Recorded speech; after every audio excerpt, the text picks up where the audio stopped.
Hello, everyone. Welcome, welcome. We're here today to discuss how you can get 5G NTN for your current GEO system. So we're very happy to see so many of you here. We saw that many of you are already a part of our 5G NTN discussions, being present in other webinars. We also have some new faces, so welcome to all of you. Well, let's start here so you can see again for our webinar. So first, I need to introduce myself. I'm Rafaela. I am a part of the commercial and communication team of Gatehouse. So I'm super happy to be here. Every time you guys answer an email or reach out for the website, I'm gonna be the person welcoming you. So yeah, anytime you guys need some more info or anything, I'm gonna be happy to help. And here we have our presenter, Renee. Yes, and I'm René Brandborg. I'm a research engineer here at Gatehouse Satcom. And yeah, I've been here since the PhD, and I'm working with standardization and our waveform development here. So happy to be here. All right, great. So for the next 45 minutes around, we're going to go through a little bit of who we are, just as a background, who we are as a Gatehouse Satcom. And we're going to learn a little bit more about the architectures and the challenges and solutions, the requirements and indicative performance, and then how we look ahead with the GEO system for 5G NTN. And then afterwards, we're going to have some time for questions. So we encourage you to write some questions to us. We're going to be very happy to answer them during the live, and also afterwards, we're going to send out them written to you. So don't shy away from that. And afterwards, we're going to close the saying our goodbyes, and we're going to invite you to stay for a little minute for a poll, so you can also give some suggestions on what you would like to explore a little bit more in a second webinar, in another webinar. So going a little bit more through Gatehouse Satcom and who we are. So we are part of a Gatehouse group since 1992, that it was founded in 1992, so a little more over 30 years ago. But specifically within the satellite industry, we have more than 20 years experience with software for satellite communication. So we have a very big legacy also, for example, with Beacon, with DAMA. But in recent years, we decided to develop our expertise also towards the 5G market. So a part of that is also that we are actively participating in the standardization of 5G NTN. So we are a part of the 3GPP group, and Renee as well here. He is participating on the meetings and the research and all that. So around 75% of our company is made of engineers. So that's why we say it's made by experts and to experts. So let's go hear about more of the webinar. All right. Yeah. All right. So I guess I will take over from here, talking about the more technical aspects of this webinar. So we are talking about GEO satellites today, and in particular, we're talking about transparent payload, but I'll also be talking a little bit about regenerative and looking ahead in time of the standardization.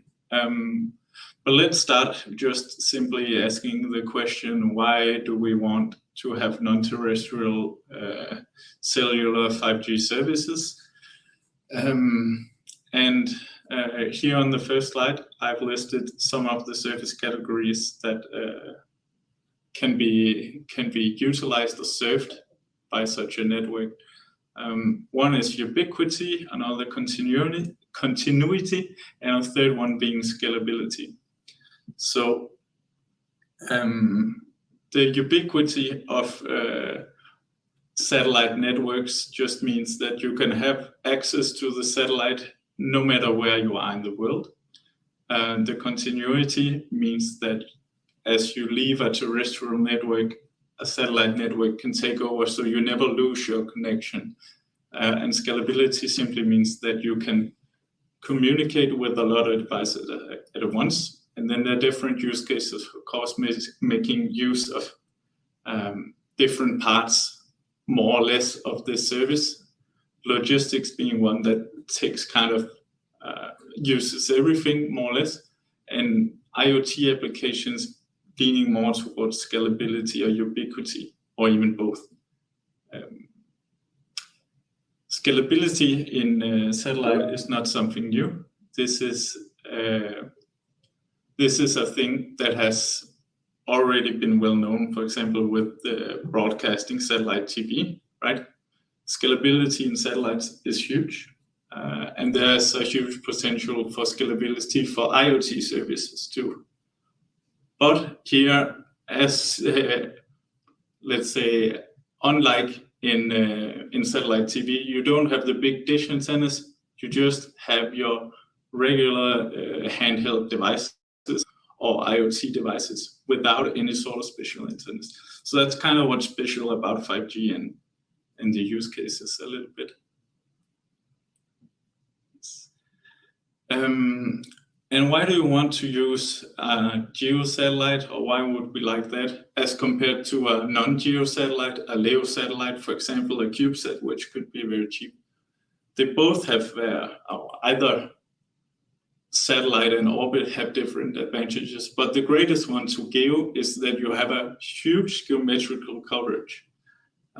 Very few GEO satellites will be able to cover the entire Earth, maybe with the exception of the poles, right?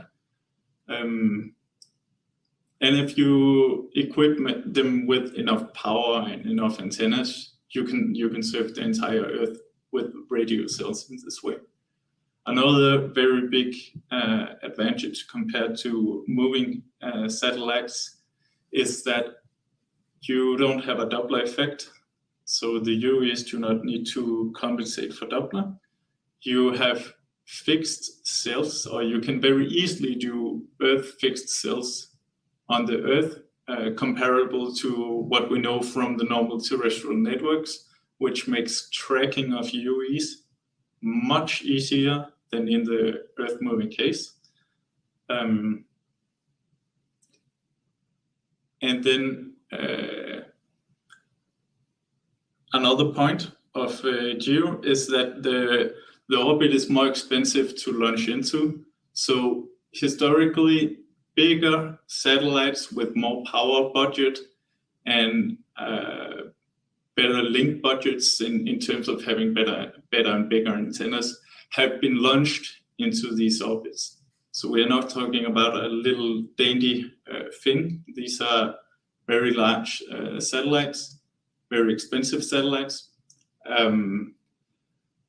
But they are there, and there might be legacy satellites out there, which is also what we are addressing today, that could be potentially reused for a new service in the form of NB-IoT, NTN.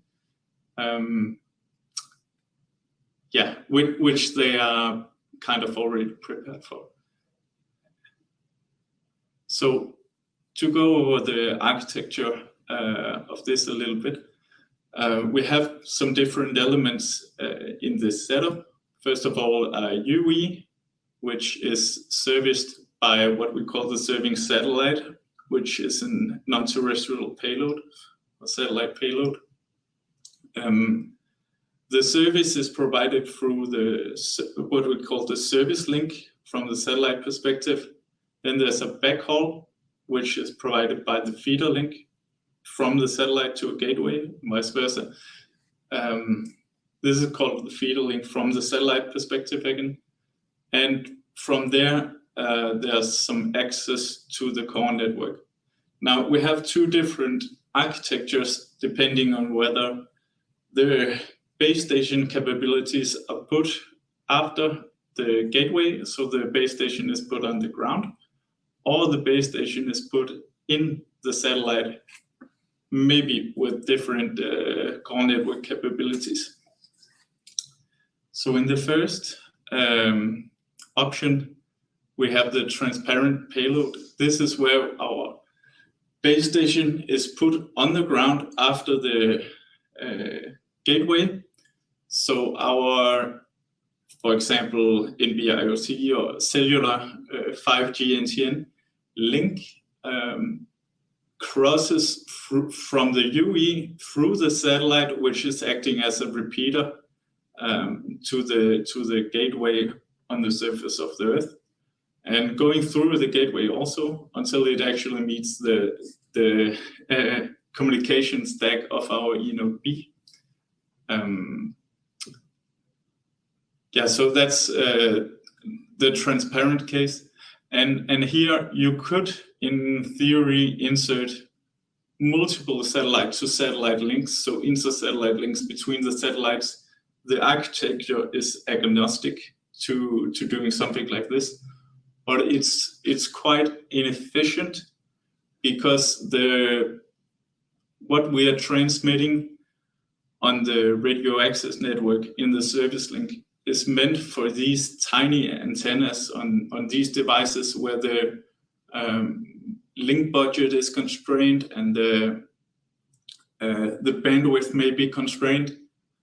On the other hand, when we're transmitting between satellites or to the NTN gateway on Earth, there is less of this constraint, and we would actually like to utilize that we have this huge dish antennas and we could use a much higher modulation to encode information and so on. But that's not so possible here. I will mention in a minute how that is possible in the regenerative architecture.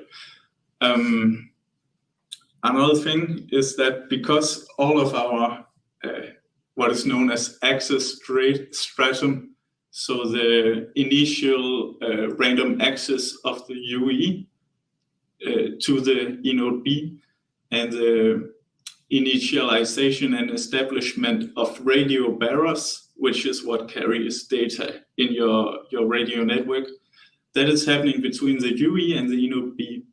And because in the transparent architecture, the satellite is acting as a repeater, you have twice the latency from the UE to the satellite, and then to the satellite to the ground station eNode B, before any of these procedures are being fulfilled.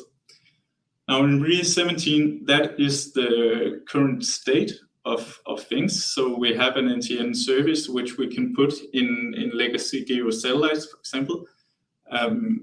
In Release 18, which is it's going through the normative phase right now, so solutions are being defined to what they have identified as the reasonable services to put in Release 18. Many of these services are enhancements to the throughput. So things that will decrease the number of messages that need to go from the UE to the eNode B. Things like disabling the HARC, for instance. This results in a lower end-to-end latency, even though you are still going through the entire long trip. And yeah, that will improve the transparent architecture. So looking a little bit ahead. Ahead in the next slide. Yeah. Yes, ahead in the next slide. We have the regenerative architecture where we have moved the eNode B to the satellite. So this figure here just shows the protocol stack of the eNode B being moved into the satellite, but you could also have various functions from the core network moving. For example, functions in the MME, in the SGV, moving into the satellite. This enables a much more efficient feeder link for two reasons. First, we will cut off all of the overhead of signaling and so on in the radio access network. Secondly, as I mentioned, we will be able to transmit with higher power, with higher modulation orders, utilizing these very, very big satellite dishes that are on the NTN gateways. So using the feeder link spectrum efficiently. So that is much more efficient for inter-satellite links too, which this architecture is also agnostic to. And it starts to enable a lot of very exciting use cases. For example, use cases where you have UEs on the ground communicating with each other through a satellite that is acting as a relay. But that requires, of course, allocation of the resources and so on. So this is much more, this is a use case that can only be done for release 19, when the NOB or GNB is on board the satellite. Next slide. Yes, so discussing a little bit now the challenges and solutions to the physical problems or the engineering problems of putting terrestrial cellular standard into space from the view of GEO. We have first and foremost, the UE to NOB distance is increased by a lot. So it's reasonable to say maybe 10 kilometers range in terrestrial networks is a quite large cell. Whereas in GEO you have these 36,000 kilometers of distance. And that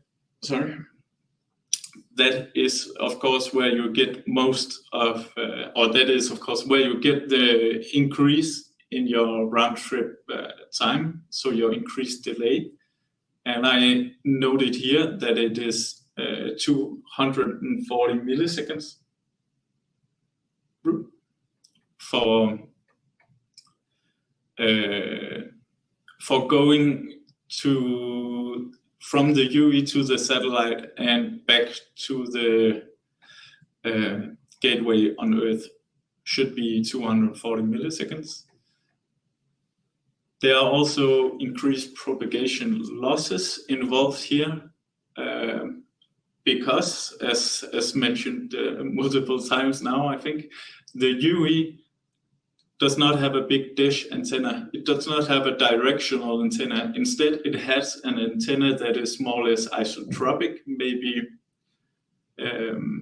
if you have a very, very good IoT device, it will be a +3 dB or 6 dB even, depending on how the radiation pattern is of the device, of course. But because it's not very directional, you have a lot of loss due to the spread of energy over a large distance, of course. Then another challenge, but also really an opportunity, is the regulation of non-terrestrial spectrum, because it's a new thing. There's new spectrum available, so everyone wants to get their hands on it. The challenge may be more so in that the spectrum has to be found from individual countries or bought from companies that already, or leased, from companies that already have access to worldwide spectrum. So that can be a challenge. Yes. So some solutions to these things. The first and biggest things, of course, is timing advance, to align the timing of the up and down link when you have this very, very large round trip time or very large delays for transmission. On the figure here, you can kind of see the timing alignment as it has been decided to be in the standard, where all of these yellow, what do we call them, elements, bricks, they are supposed to be now, which is an instant in time now, but now as seen from the downlink of the node B is now as seen by the UE when it receives that transmission, which is of course this long round trip, long delay time after propagation time after it was transmitted originally. And conversely, the now of UE uplink transmission is delayed by this propagation time before it's the now of the node B transmission, of the node B uplink, as the node B sees the uplink. So it has been decided that the UE must compensate for these propagation delays, and you use timing alignment to do this. Then in order to do the scheduling correctly at the higher layers, we utilize K offset and K mac in order to delay transmissions or delay the expected time for transmissions of the downlink and uplink respectively. There are adjustments to the timers throughout the protocol, so this can be handled. And that's the biggest part for GEO to be supported for NTN 5G cellular.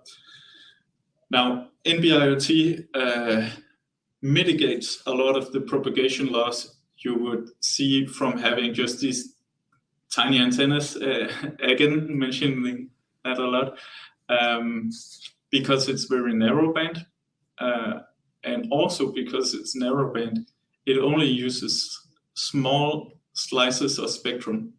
That can be a great advantage when you're trying to reuse a system that's already deployed, or when you have to go out and get new spectrum to deploy a system. Next slide. So we have tried to indicate here some of the requirements and what sort of quality of service can be provided by this service. So some of the requirements to the service are that we have a 200 kilohertz channel, because that's the size of an NB-IoT channel. And there's a potential that if you have a legacy system with different filters, or channels which are smaller than that, that you can actually, as long as they're continuous, you can put a channel over multiple, an NB-IoT channel over multiple of the legacy channels. But the remark here, or the note, is that it depends on how the filters are performing in the legacy system, because it will come with some performance decrease. And whether it's marginal or system breaking, yeah, it depends on the legacy system. Then for the regenerative feeder link, if we, the service link, there's a requirement on the service link, because you need a minimum SNR, as you can see on the figure for indicating the QoS. You need a minimum SNR in order to support any sort of communication, right, in the service link. And this minimum SNR is going to depend on what is your available power budget in the satellite for the downlink, and how do you do your network planning. So how many cells do you split that power budget into, how many beams in each cell, and so on. On the uplink side, it's also going to depend on your network planning. and it is also very dependent on the size of the antennas or the directivity of the antennas on the legacy satellite. And looking forward to the regenerative feeder link, you have a more relaxed requirement on the spectrum, as I have mentioned multiple times. In terms of QoS, what we see on the figure here, some kind of indication of what are the lower end and higher end of achievable quality of service. NB-IoT can actually go quite a bit lower than this for the throughputs, but I had to find somewhere to put a marker for this table. So I decided to go for these 1.5 kilobit in the downlink and 400 bits per second in the uplink, because it seemed like a reasonable point to cut off for a service. But you can go lower if that's something you would want to provide some kind of service, of course.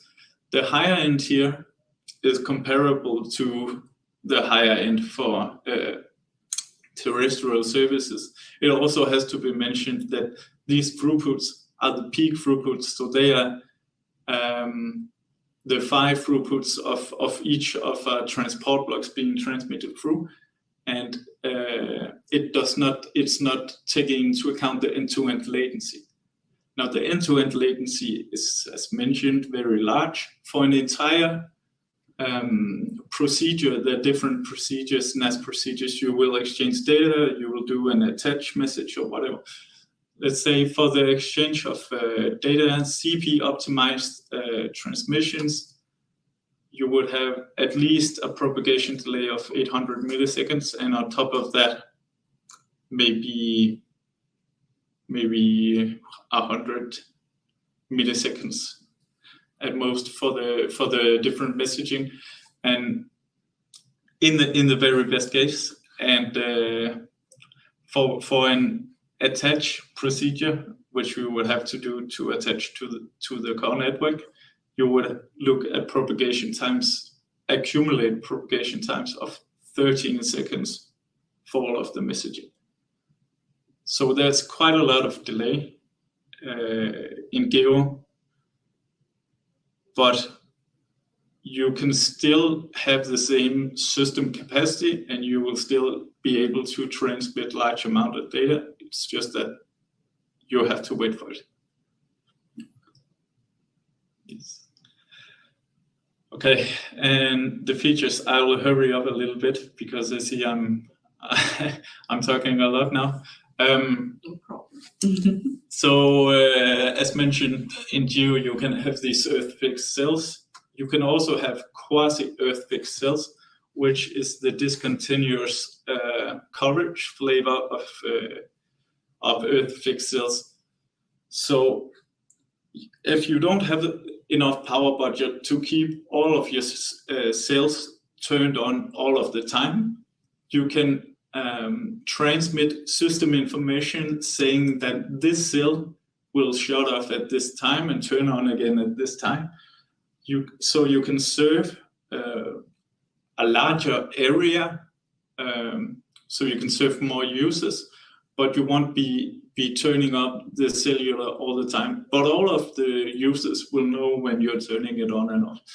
So the quasi-earth-fixed cells is just the earth-fixed cells that are being turned on and off. Then of course there's a depiction of some network planning on the right with different beam layout schemes where you use first different frequencies in order to mitigate interference between cells or between beams, so you can have different cells, different information in each beam actually. And in the third option, the bottom rightmost, you also use different polarization on the antennas in order to create more orthogonality between the beams. So some advantages in GEO is that you have low mobility, and here it's referring to mobility in general, but also of the satellite. When you have a satellite dragging around cells in the Earth-moving case, mobility is a huge issue. There's no degradation of our link due to Doppler effect. So we have a better performance there. And we have advantageous link budgets, in particular because we have a larger power budget and larger antennas in principle. Some optimizations or features that are already there in release 17, which would be advantageous to put in a GEO setup, could, for example, be having, of course, multi-carrier systems, so non-anchor RAG and paging. You would want that in order to support a huge number of devices, potentially a huge number of devices. You have early data transmissions, which cuts off a large amount of signaling overhead, which again you don't want because of these very long delays involved. Then there's something like the disabling the HARC for scheduling requests or setting up a radio bearer without HARC. Very good enhancement also. And most recently in release 17, you have a high modulation order, which if you have the link budget for it, is very advantageous also. So you can drive, let's say, a slow truckload of data instead of sending a lot of small, slow loads of data, packets of data. Right. Okay, so I think this is finally the last slide for me. So a little bit of outlook of where we've been and where we're going with the standardization of all these things. So release 17 brought the transparent architecture, what I would call NTN V1, cellular NTN V1.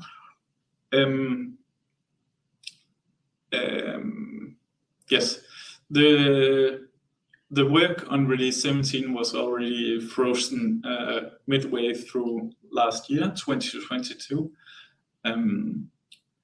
But the self-evaluation of the standard is just beginning or has just begun in 3GPP and will be ending at the latest this year and submitted to ITU and IMT for an evaluation. So that means at the end of this year, the technology will be evaluated by ITU and hopefully, and surely they will be saying that they can approve this technology, or at least that there will be some revisions or whatever, and the technology will be approved. Some systems we will see after 2024 or in or after 2024 when ITU finishes with their process. For 3GP, to stick to that, in release 18, which is ongoing, the normative phase solutions are being defined now. There are such things as disabling the HARC and some different improvements. But this will mostly enable higher throughput, and disabling HARC in particular, as I mentioned, is very, very good for GEO. Release 19 will bring the regenerative architecture. So the use cases where you can have a much more efficient feeder link and inter-satellite connectivity becomes much more, attractive. And you get these also new use cases where you need to have some eNode B features on board of the satellite. And release 19 has just begun its definition, or it has actually it's in the middle of its definition phase. So yeah, 30 days. Early days for this, but regenerative architecture for sure coming in release 19. All right. Thanks. Yeah. Thank you, Renee. That was very, very thorough. But it's great that it's very thorough and everything. We have some time for answering some questions now. Yes. So let's go through some of them. Just a second. Oh, yeah. Someone asked if we're going to receive a copy of the presentation after the session. That is correct. Afterwards, you're going to receive an email with a link to the recording and then a copy of the questions that were answered and also unanswered in case we don't have enough time to answer all the questions live. So for sure, you can always write the questions down here. Everybody's going to receive an answer afterwards, for sure. Yeah, so there's a question on what do you think about the maritime use case? This is most, and then I'm not sure about this word, impossibly. For MNO viewpoint. For the MNO viewpoint, but especially, I think this is most, and then especially for MNO viewpoint. Yes. It's important. So maybe. Yeah. So from the MNO viewpoint, the mobile network operator, I would say the maritime use case is very attractive. It's where there's already a lot of business, as far as I'm aware, for satellite and connectivity in general, because you have no infrastructure. So imagine that you can just ship your IoT device and you will rely on satellite infrastructure, which is there in the world. The IoT device you're shipping is an ordinary gadget, with cellular communication in it. And it is able to do the logistics, the tracking of that device, no matter where you are in the world.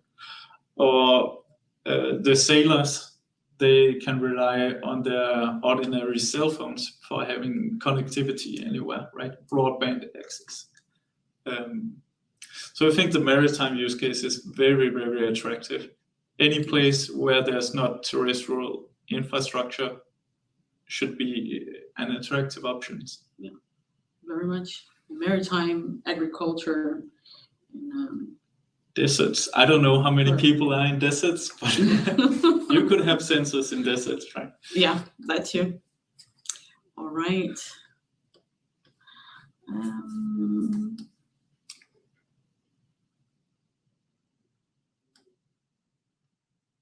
We couldn't see the change in slides. It remains in the same slide. Okay. Hopefully you have been able to see the slides change. Yeah. If not, you're going to receive the slides afterwards. So yes. So also, you're going to, It's the only one question like that. So I hope the rest of you have been able to see the presentation. Yes. This one seems interesting. What is the new NTN spectrum you mentioned something different than S-band? No, the S and the L and S-band are the spectrums that are being put aside for mobile satellite communications. But I'm saying it is different spectrum than the ordinary terrestrial mobile communication spectrum. So it's attractive to go into these bands as well when you're doing cellular communications. Right. What is the expected NB-IoT smallest forward link, so downlink bandwidth from satellite to NB-IoT device? This is 200 kilohertz because this is the NB-IoT downlink. And the same way for the return link is going to be 200 kilohertz. And you go on to mention, if I'm not mistaken, the OFDMA requires receiving the full minimum 5 megahertz band. Do I understand this correctly? Yeah. Or will NB-IoT use something different? Yes, NB-IoT uses something different. This is the advantage of NB-IoT. It is very narrow band, so it's 200 kilohertz, or what is equivalent to a physical resource block in LTE. The 5 megahertz is, as far as I recall, the minimum block size in ordinary LTE, or the minimum spectrum size, I should say, in ordinary LTE. In eMTC, which is the other IoT flavor of LTE, I don't recall if it goes down to 2-point-something gigahertz. But in any case, by far, NB-IoT has the most narrow spectrum requirement. It is literally designed to be put instead of a physical resource block in LTE. All right, awesome. What is the minimum transmit power requested for an IoT device? Yeah, so the minimum power, it will depend on the link budget, right? So if you have an IoT device that happens to have a huge, like a satellite dish on it, there will be a huge gain from having this antenna. But let's make the assumption that it's an ordinary IoT device, so you just have your isotropic antenna and so on. Then in the other end, it will depend on the satellite, what kind of gain you are seeing there from the dish antenna, or sorry, not dish antenna, from the directivity of the antennas, and the power that you're transmitting with in the downlink there. But for the uplink, the minimum transmission power for an IoT device, you're working probably on the higher end, so 20-23 dBs in most cases. By far would be my answer.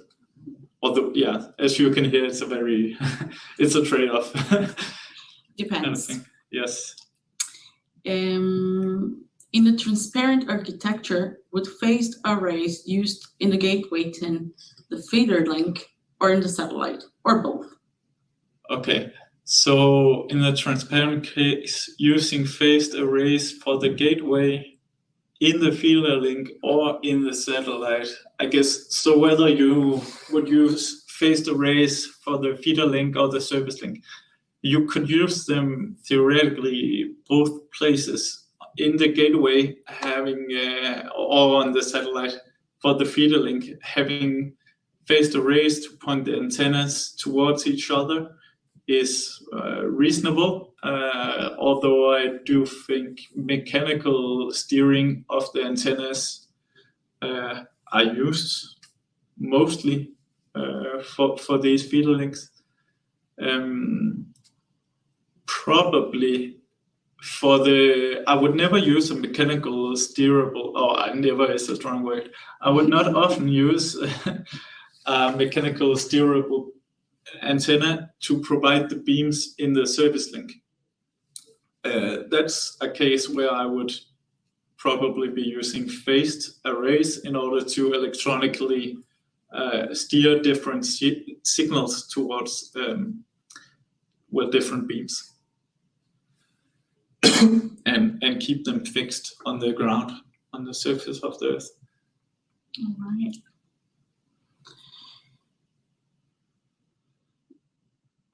Actually, I take that back. Mechanical steerable antennas are pretty good in the GEO case. It's fine. All right. Maybe we should check more of them just to see.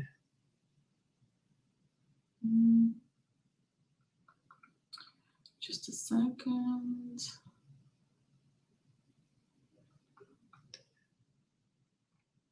Sorry. This So one? yeah, we can take that. Will directional antennas? I missed it. Sorry. Will directional antennas and increase of the link budget help increase the bandwidth? Yes. Yes. No. So the slide with the table I was showing for different link budgets, different carrier to noise ratios or signal to noise ratios, whatever term you are familiar with. I was showing what is the throughput, physical throughput, and as such, you would increase the throughput with increasing the link budget. Pretty straightforward. But you still have the latency. So your application throughput would remain low no matter how much you increase the link budget because of this huge propagation distance or propagation time. But if you have a great link budget and you have a great throughput, you can serve more UEs at the same time. So your total system capacity would still be rising, would still become great. Right.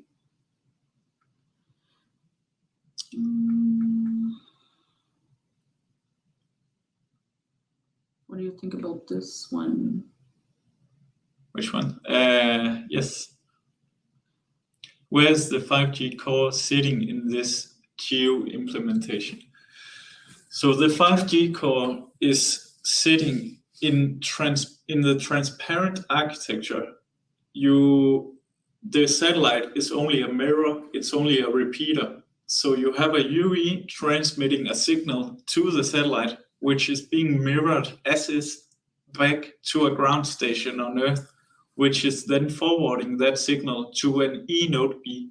Now, the UE and E node B, they are doing their thing in the access stratum, it's called, when they are signaling each other, until the UE then asks the E node B to establish a connection or attach it to the core network. So the core network becomes aware of the UE. So the core network is sitting even further behind. You can't see my hands here, but further behind the E node B, which is connected to the satellite, which is connected to the UE. So that's where you have the 5G core in transparent mode, and if you have regenerative mode, you have the 5G core, you can have it in the same place, but where the E node B is now in the satellite. So you go to a ground station and then to the 5G core, or potentially you can have at least, maybe not all the features, but part of the features, you can put them onto your regenerative satellite here, along with the E node B. So the UE is talking to the E node B, then the E node B is talking to some of the core network functions, which are also on the satellite. And then you kind of have the full communication link there already. And then whatever needs to be forwarded can go through ISL to another satellite, or it can go through the ground segment and to the full core network on a ground segment. Right. Do you think we have time for this one? Yes, we're a bit over time, so let's make it the last one, I guess. Yeah. When do you foresee first commercialization of a 5G NTN services with a GEO constellation? My bid would be as soon as it becomes regulatory free. I don't know the right word for this. When ITU finishes with the IMT stuff, then it will be allowed to use these frequencies for cellular NTN, and that would be my guess at when it starts taking place, because the adaptations that are required for GEO are less than for non-GEO, and although decent, right? But when that is going to happen in a year's time, we might have even more features also being standardized. To release 18, we might be in the middle of release 19 towards the end, right? So there will already have been a lot of development of the technology behind closed doors on test setups in orbit and so on. So yeah, I think commercial deployments is going to be in 2024. Yeah, as you said, the action behind doors, the companies are an ongoing process, and yeah, also taking place. So everything is done by then. Okay, these were very good questions. We're very happy with them and you guys participating and being super active. So we would like to thank you again for being here, for your time, for your questions. And we're gonna, as I said, we're gonna send you the answered and the unanswered questions by email with a link to the recording webinar. And before we let you go, I will ask you to please stay to vote on our poll so we can get your opinion on what you would like to explore next in the webinar. So until then,